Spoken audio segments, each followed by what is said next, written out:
আসসালামু আলাইকুম। আমি এখন এসেছি আমাদের প্রতিবেশী কাকা চানমিয়া কাকার বেগুন চাষের জমিতে। দেখুন এখানে প্রতিটি গাছে কি পরিমাণ বেগুন ধরেছে। আসলে এগুলোকে বলা যায় বেগুনের বাম্পার ফলন। এই যে দেখেন, এই যে দেখেন এখানে কাকা বাজারে বিক্রির উদ্দেশ্যে বেগুন তুলছেন। এই যে দেখেন প্রতিটি গাছে কি পরিমাণ বেগুন এসেছে। দেখেন কাকা, কি জাতের বেগুন এটা?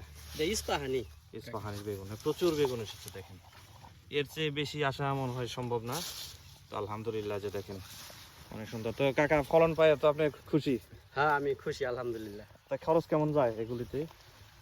এই ক্ষেত্রে আমার 1002 টাকা খরচ হয়েছে। চারা থেকে আরম্ভ করে চাষ হ্যাঁ। পর্যন্ত আরো বেশি হওয়ার কথা। না, আমার 2000 টাকা খরচ হয়েছে এ পর্যন্ত। এখন আমি তেমন সার্ভিস দেই নাই। এই যে দেখেন কাকা আসলে পরিশ্রমী চাষি। যে দেখেন আল্লাহ তার ফল দিয়েছে। যে দেখেন অনেক সুন্দর। বাজার কেমন যাইতেছে এখন কাকা? এখন 700-800 টাকা মন 700 টাকা মন পাইকারি যাইতেছে। তো আসলে এরকম চাষি যারা, বা আমার কাকার মতো চাষি যারা, তাদের কারণে আমরা আমাদের পাতে এরকম সবজি পেয়ে থাকি। তো ধন্যবাদ সবাইকে যারা ধৈর্য ধরে আমার এই ভিডিওটি